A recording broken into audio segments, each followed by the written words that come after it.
Hello दोस्तों, मैं आपका होस्ट और दोस्त सूर्यदेव स्वागत करता हूं आपका back to education YouTube channel पर। आज अपन इतिहास की जो सीरीज शुरू की थी, हमने पहली क्विज अपनी कंप्लीट हो चुकी थी। आज अपन दूसरी क्विज की स्टार्ट करते हैं। जो भी प्रीवियस ईयर पेपर में जितने भी क्वेश्चंस आए उन सब पे अपन चर्चा करेंगे। तो ज़्यादा टाइम खराब करते न शुरू करते हैं अपनी क्विज। यह रहा पहला क्वेश्चन अपना। 1857 के विद्रोह को किस उर्दू कवि ने देखा था? 1857 के विद्रोह को किस उर्दू कवि ने देखा था? पहला ऑप्शन आपके सामने मीर तकी मीर, दूसरा ऑप्शन है जोग, तीसरा है मिर्जा गालिब, चौथा ऑप्शन आपके सामने इकबाल।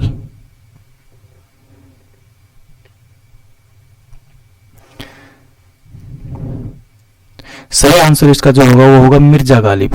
मिर्जा गालिब के बारे में बात की जाए तो मिर्जा गालिब ने बहुत कुछ लिखा है, प्रेम पे लिखा है ना, गजल लिखी है, कसीदे भी बहुत सारे लिखे हैं इन्होंने। तो इनको लगभग सभी जानते होंगे, मिर्जा गालिब नाम से ही जानते होंगे। मिर्जा गालिब के बारे में बात की जाए तो मिर्जा गालिब का जो जन्म जो हुआ था, मिर्जा गालिब का जो जन्म था वो जन्म आगरा में हुआ था। मतलब उत्तर प्रदेश से रहने वाले थे, उत्तर प्रदेश से संबंधित। और जन्म जो हुआ था वो 1797 में हो गए थे इनका। आगे चल के ये दिल्ली में रहने लगे थे और दिल्ली में ही इनकी मृत्यु होती है। मुगल जो सम्राट थे उसके संरक्षण में रहने लगे थे और दिल्ली में इनकी मृत्यु हो जाती है। और दिल्ली में इनकी जो डेथ होती है वो हो जाती है 1869 में। उसके बाद अगर बात की जाए तो मिर्जा गालिब जो हैं उन्होंने बहुत कुछ लिखा है। मैंने बताया अभी प्रेम पे, लाइफ पे भी बहुत कुछ इन्होंने लिखा है। तो एक दो शायर इसकी जो काफ़ी फेमस भी है और सबको पता भी होगा वो सब कुछ। जैसे इन्होंने कहा था कि मंजिल मिलेगी भटक कर ही सही, गुमराह तो वो हैं जो घर से निकले ही नहीं। तो आपको मेहनत करते रहनी है ना, लगातार मेहनत करते रहनी, मंजिल जरूर मिलेगी आपको। चलो अगले क्वेश्चन पे चलते हैं। ये रहा अपना नेक्स्ट क्वेश्चन। भारतीय स्वाधीनता आंदोलन का सरकारी इतिहासकार कौन था? पहला ऑप्शन है आर.सी. मजूमदार, दूसरा ऑप्शन है ताराचंद, तीसरा ऑप्शन है बी.डी. सावरकर, चौथा ऑप्शन है ग्लेडस्टोन। सही आंसर इसका जो होगा वो होगा आर.सी. मजूमदार। आर.सी. मजूमदार जो थे वो 1857 की क्रांति का जो स्वतंत्रता संग्राम था पहला, उसके सरकारी इतिहासकार थे। पूरा नाम है रमेश चंद्र मजूमदार। बांग्लादेश के रहने वाले थे, विभाजन के बाद पश्चिम बंगाल में रहने लगे थे। और जो ढाका जो यूनिवर्सिटी थी उसके कुलपति भी रह चुके थे 1937 से लेकर 1942 तक। तो काफी। ये रहा अगला क्वेश्चन। 1857 के स्वाधीनता संग्राम की वीरांगना महारानी लक्ष्मीबाई की जन्मस्थली है। पहला ऑप्शन आपके सामने आगरा, दूसरा है लखनऊ, तीसरा है वाराणसी, चौथा है झांसी। सही आंसर इसका जो होगा वो होगा वाराणसी, क्योंकि महारानी लक्ष्मीबाई का जो जन्म हुआ था वो वाराणसी में हुआ था 1828 में। वाराणसी में जन्म होता है।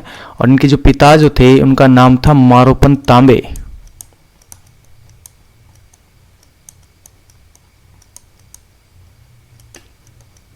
मारोपन तांबे। माता का नाम था वो था भागीरथी।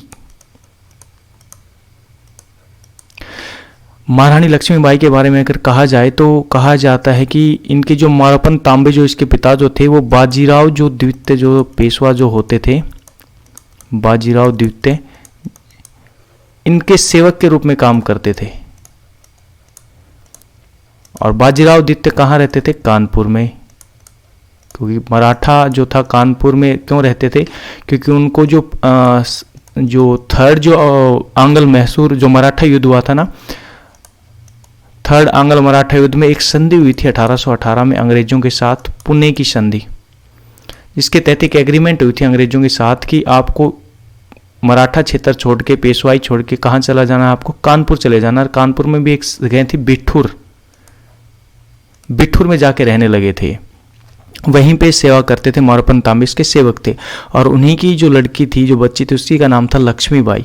तो लक्ष्मीबाई वाराणसी में जन्म था, लेकिन पली बड़ी कहाँ थी? कानपुर में, है ना। शादी कहाँ होती है? झांसी के राजा के साथ होती है, गंगाधर राव के साथ। ठीक है। और आगे चल के क्या होगा, जब ये एक लड़के को गोद ले लेंगे जिसका नाम होता है दामोदर राव या आनंद राव, बाद में ब्रिटिश सरकार उसको उत्तराधिकारी मानने से मना कर देती है, तभी झांसी की क्रांति होती है। और झांसी में क्रांति का नेतृत्व कौन करेगी? महारानी लक्ष्मीबाई ही करती है। और महारानी लक्ष्मीबाई के जो नेतृत्व को जो दमन करने वाला होगा, अंग्रेज जो दबाने वाला था, उसका नाम था ह्यूरोज। ह्यूरोज जो अंग्रेज था उसमें सेनापति था, जिसने झांसी की रानी जो थी उसके नेतृत्व जो था उसको कमजोर कर दिया था, या उसकी बाद में हत्या भी हो जाती है महारानी लक्ष्मीबाई की। तो महारानी लक्ष्मीबाई के बारे में और भी बहुत कुछ कहा जाता है। जैसे मैंने बताया कि ये कानपुर में रहती थी ये, और कानपुर की अगर बात करें तो कानपुर में रहती थी। कानपुर में मैंने बताया कि पेशवा कौन थे, बाजीराव द्वितीय। बाजीराव द्वितीय की भी कोई संतान नहीं थी, और इन्होंने भी गोद लिया हुआ जो इनका दत्तक पुत्र था वो था नाना साहिब। नाना साहिब इनके दत्तक पुत्र थे, गोद लिए पुत्र थे, और नाना साहिब के साथ ही खेलती थी लक्ष्मीबाई। और यहीं पे इन्हीं के साथ एक व्यक्ति और रहते थे जो महाराष्ट्र मराठा से ही थे, तात्या टोपे। आपने नाम सुना होगा, अंग्रेजों के खूब तोते उड़ाए तात्या टोपे ने। तो इन सब के साथ ही खेलती थी। एक कविता भी जो काफ़ी प्रसिद्ध है, चर्चित भी, आपको सबको नाम उसका बारे में पता भी होगा उस कविता के बारे में, जिसे कहते हैं ना, कानपुर के नाना की मुँह बोली बहन छबीली थी। छबीली का मतलब महारानी लक्ष्मीबाई को बचपन में नाना क्या कहते थे, छबीली कहते थे। लक्ष्मीबाई नाम पिता की वो संतान अकेली थी, नाना के संग पढ़ती थी वो, नाना के संग खेलती थी। बर्छी ढाल कृपाण कटारी उसकी यही सहेली थी। बुंदेलो मुंह बोलों के मुंह से सुनी कहानी थी, खूब लड़ी मर्दानी वो तो झांसी वाली रानी थी। अब झांसी वाली रानी के बारे में अगर और बात की जाए तो झांसी वाली जो रानी थी लक्ष्मीबाई, उनका जो देहांत हो जाता है वो 1858 में होता है। और देहांत जो होता है वो कहाँ पे होता है, वो होता है ग्वालियर में। तीनों चारों स्थान याद रख लेना। जन्म स्थान है वाराणसी, पालन पोषण हुआ कानपुर में, शादी हुई झांसी में, और मृत्यु कहाँ हो रही है, ग्वालियर में। ग्वालियर में एक मंदिर के अंदर। चलो नेक्स्ट क्वेश्चन की तरफ चलते हैं। ये रहा नेक्स्ट क्वेश्चन अपना। मिलान करने हैं, एक तरफ क्षेत्र दे रखा आपको और दूसरी तरफ दमनकर्ता अंग्रेज अधिकारी जिन्होंने उस क्रांति को जिस स्थान पे दबाया गया था। तो मिलान करना है कि कौन सा मिलान आपस में सही रहेगा। पहला दिल्ली, पीर अली, लखनऊ, निकोलसन और Hudson, Allahabad, Campbell, Patna, colonel Neill. तो इनमें से सही आंसर जो होगा वो कौन सा होगा।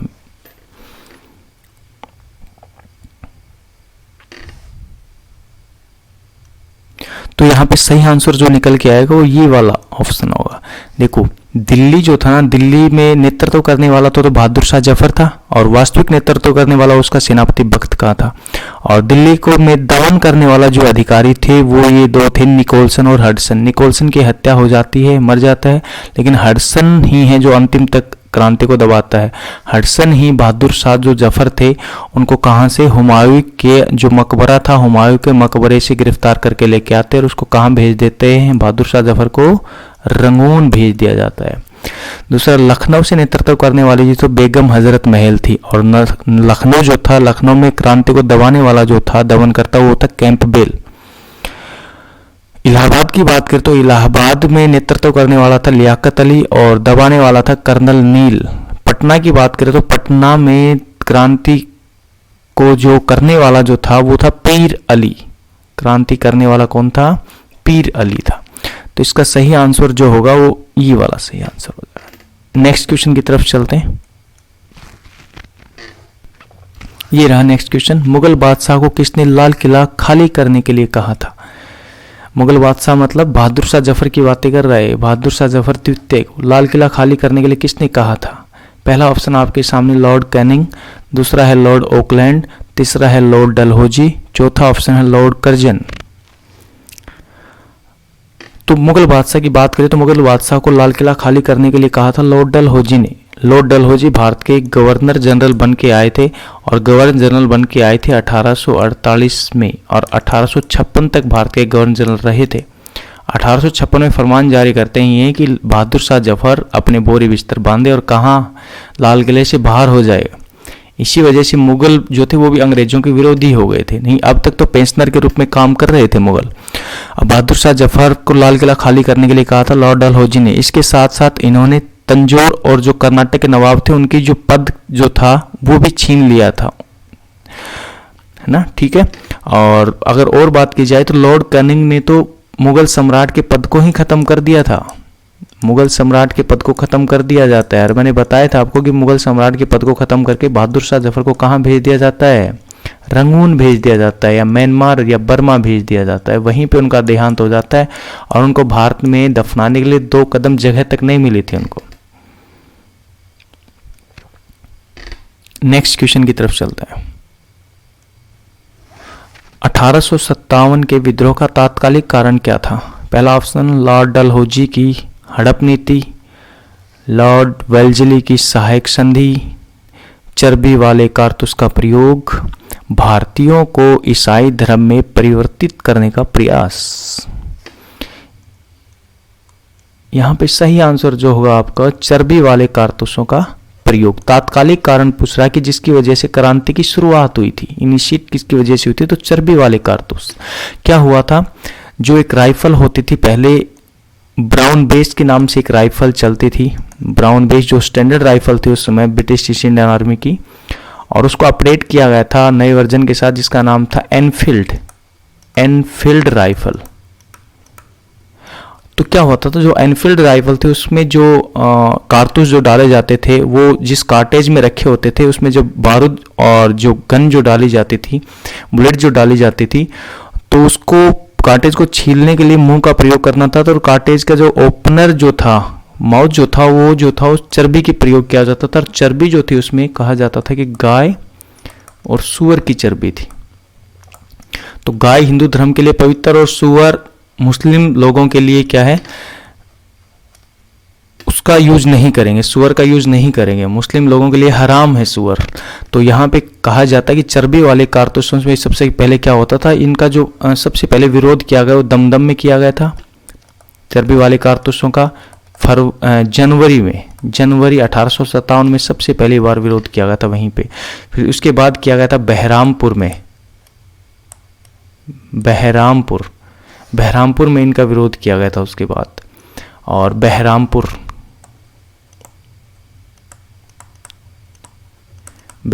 में जो विरोध किया गया था वो किया गया था फरवरी 1857 में। उसके बाद आएगा बैरकपुर में जो विरोध क्या विद्रोही हो गया था यहाँ तो, और वो करने वाला है मार्च 1857 में।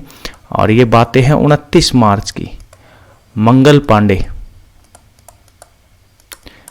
पांडे ने क्या किया, कारतूस यूज करने से मना कर दिया और 2 अंग्रेज अधिकारियों की गोली मार के हत्या कर दी।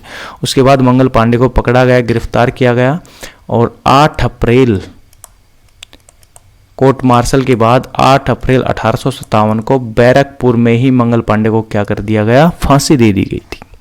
चलो नेक्स्ट क्वेश्चन की तरफ चलते हैं।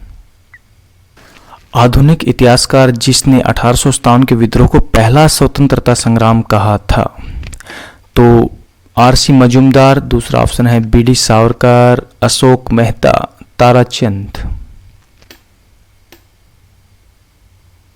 तो यहाँ पे सही आंसर जो आएगा वो आएगा बीडी सावरकर के द्वारा ही 1857 के विद्रोह को कहा था कि विद्रोह नहीं, ये स्वतंत्रता संग्राम था, पहला स्वतंत्रता संग्राम था।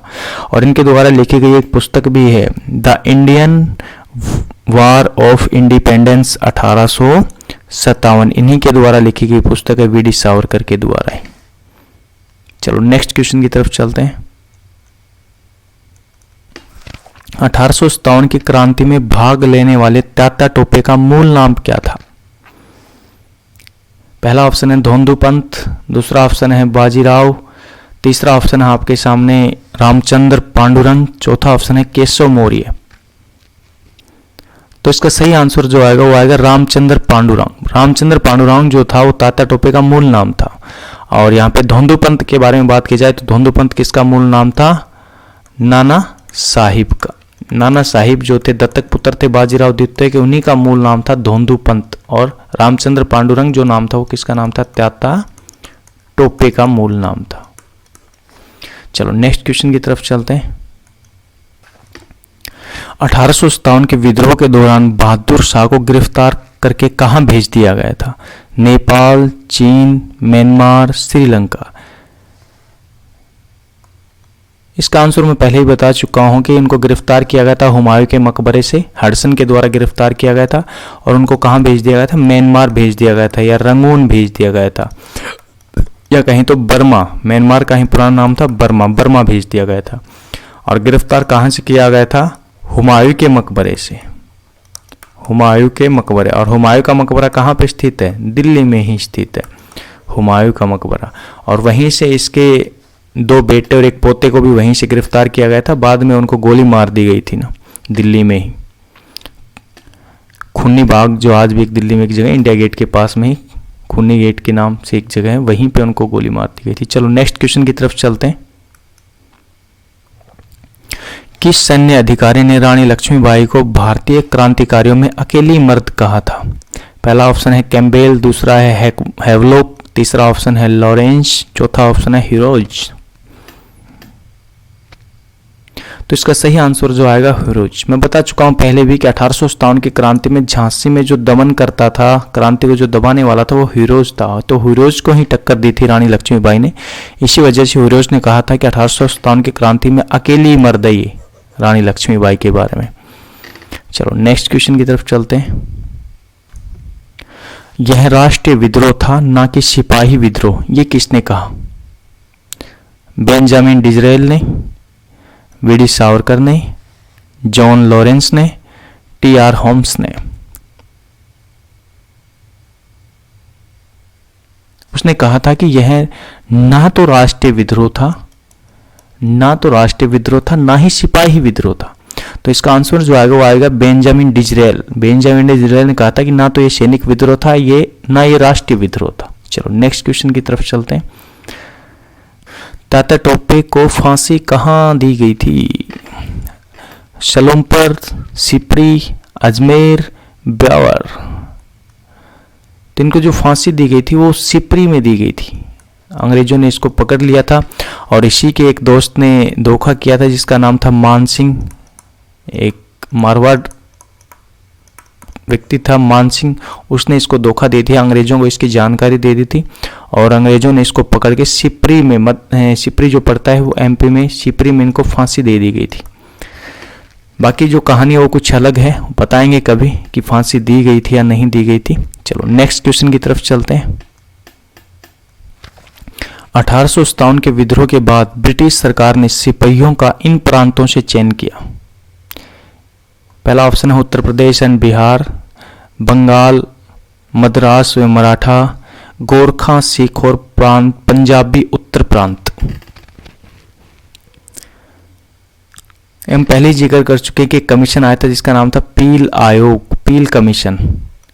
पील कमीशन में यही हुआ था कि इस क्षेत्र से क्या होगा, जो सिलेक्शन होगा, नेक्स्ट जो रिक्रूटमेंट होगा वो इस क्षेत्र से सेना में भर्ती की जाएगी।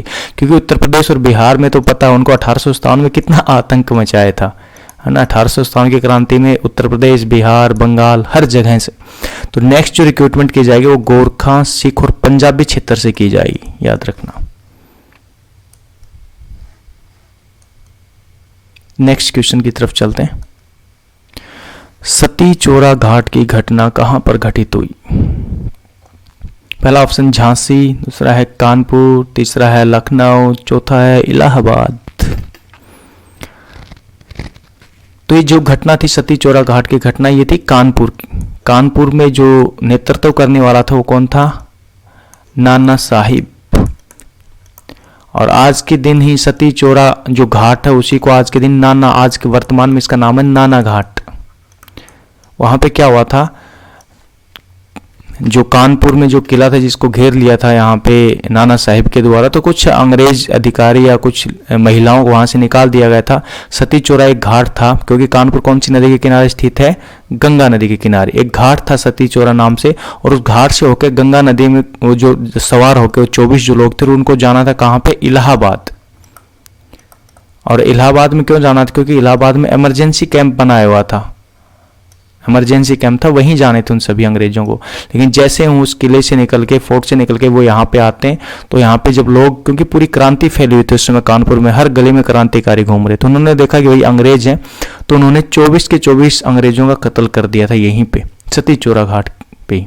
इसी वजह से ये उस समय चर्चा में रहा था। वर्तमान में इसको नाना घाट भी कहा जाता है। चलो नेक्स्ट क्वेश्चन की तरफ चलते हैं। चरबे वाले कारतूस का प्रयोग करने से मना सबसे पहले कहां किया गया था? पहले भी डिस्कस कर चुका हूँ इसके बारे में। बहरामपुर, बैरकपुर, मेरठ, दमदम। तो दमदम में मैंने बताया था कि सबसे पहले जो मना किया होगा दमदम में जनवरी 1857 को जनवरी में मना कर दिया गया था दमदम में, और उसके बाद जो किया गया हो बहरामपुर में किया गया था फरवरी में, और मार्च में तो आप सबको पता ही है क्या हुआ था, मंगल पांडे ने मना किया था कहाँ पे, बैरकपुर में 29 मार्च को। और मेरठ में क्रांति की शुरुआत कब होती है, 10 मई को, और 10 मई को ही पूरे भारत में क्रांति की शुरुआत मानी जाती है। चलो नेक्स्ट क्वेश्चन की तरफ चलते हैं। किस इतिहासकार ने कहा कि तथाकथित प्रथम स्वतंत्रता संग्राम ने तो प्रथम था, न ही राष्ट्रीय था और न ही स्वतंत्रता संग्राम था? पहला ऑप्शन है आरसी मजूमदार, दूसरा है एसएन सेन, बीडी सावरकर, या इनमें से कोई नहीं। सही आंसर होगा आरसी मजूमदार। आरसी मजूमदार जो थे सरकारी इतिहासकार भी थे, इन्होंने कहा था कि यह तो ना तो प्रथम स्वतंत्रता संग्राम था और न ही राष्ट्रीय था। एसएन सेन जो है उनने भी एक बुक्स लिखी थी, यहाँ पे एसएन सेन की एक पुस्तक है 1857 जो सबसे अच्छा सोर्स है इस क्रांति के बारे में पढ़ने के लिए। चलो नेक्स्ट क्वेश्चन की तरफ चलते हैं। मंगल पांडे जिसने अकेले 1857 की क्रांति का सूत्रपात किया था संबंधित थे, कहां से बिलोंग करते थे? तो मंगल पांडे जिस रेजिमेंट में थे उस रेजिमेंट का नाम क्या था, पूछा है। 38वीं नेटिव रेजिमेंट, 34वीं नेटिव रेजिमेंट, 3री नेटिव रेजिमेंट, 13 कैवलरी रेजिमेंट या घुड़सवार सेना? इसका सही आंसर जो आएगा वो 34 नेटिव रेजिमेंट था, उसी में भर्ती थे। और वो जो पोस्टिंग थी वो कहाँ पे थी उस समय, उसकी बैरकपुर में। वैसे अगर मंगल पांडे के बारे में बात की जाए तो मंगल पांडे जो थे वो रहने वाले थे उत्तर प्रदेश के। उत्तर प्रदेश में एक जगह आपने सुना होगा बलिया, बलिया से बिलोंग करते थे। और जिस समय इनको फांसी दी गई उस समय मुश्किल से 30 साल के भी नहीं थे, लगभग 29 ईयर्स के थे। चलो नेक्स्ट क्वेश्चन की तरफ चलते हैं। 1857 के विद्रोह के पूर्व ब्रिटिश भारतीय सेना में भारतीय और यूरोपीय सिपाहियों का क्या औसत था? किस रेशो में थे उस सेना में उस समय भारतीय और ब्रिटिश लोग? पहला ऑप्शन आपके सामने 4:1, दूसरा 6:1, 5:1, 7:1। तो सही आंसर इसका जो आएगा वो आएगा 5:1। तो 5:1 में थे, मतलब 5 अगर भारतीय होंगे तो ब्रिटिश कितने थे? 1। इसी वजह से तो क्रांति ज्यादा भड़की, क्योंकि ज्यादा सैनिक भारतीय थे। और भारत में भी सबसे अधिक पूछ लिया जाए कौन से क्षेत्र से सेना शामिल थे उस समय, तो अवध। पूछ लिया जाए कि कहाँ पे सबसे ज्यादा क्रांति करने वाले लोग कहाँ थे, तो अवध के, क्योंकि अवध में सबसे ज्यादा फौज में शामिल थे उस समय ब्रिटिश आर्मी में। चलो नेक्स्ट क्वेश्चन की तरफ चलते हैं। 1857 के विद्रोह के संदर्भ में निम्नलिखित में से किसे उसके मित्र ने धोखा दिया तथा जिसे अंग्रेजों द्वारा बंदी बनाकर मार दिया गया? पहला ऑप्शन है नाना साहिब, दूसरा है कुंवर सिंह, खान बहादुर खां, तात्या टोपे। सही आंसर जो आएगा वो आएगा तात्या टोपे। अभी भी बताया था मैंने कि इनका एक दोस्त था जिसका नाम था मान सिंह मारवाड़ी। इन्होंने अंग्रेजों में वो इसकी खबर दे दी गई थी, अंग्रेजों ने इसको गिरफ्तार करके सिपरी में क्या दे दी गई थी? फांसी दे दी गई थी। वहीं पे कोर्ट था, कोर्ट में सुनवाई हुई और सिपरी में इनको फांसी दे दी गई थी। नाना साहिब की बात करें तो नाना साहिब जो थे वो कहाँ से नेतृत्व करने वाले थे? कानपुर से। कुंवर सिंह जगदीशपुर बिहार से। और एक और बिहार में एक और जगह है आरा, वहां से, दोनों जगह से नेतृत्व। खान बहादुर खां कहां से नेतृत्व करने वाले थे ये आप बताना कमेंट करके, कहां से नेतृत्व किया था खान बहादुर खां ने? चलो नेक्स्ट क्वेश्चन की तरफ चलते हैं। दिल्ली में मुगल सम्राट की पत्नी ने अंग्रेजों को सूचना देकर विद्रोहियों की योजना असफल कर दी, वह कौन थी? हजरत महल, फातिमा बीबी, जिन्नत महल, मुमताज महल। कितने प्यारे प्यारे नाम है।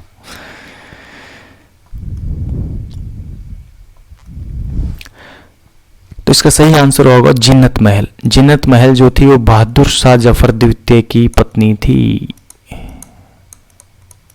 और इन्होंने बता दिया अंग्रेजों को कि हमारे जनाब कहाँ छिपे हुए हैं, हुमायूं के मकबरे में छिपे हैं। वहीं से गिरफ्तार कर लिया गया, किसके द्वारा, हडसन के द्वारा।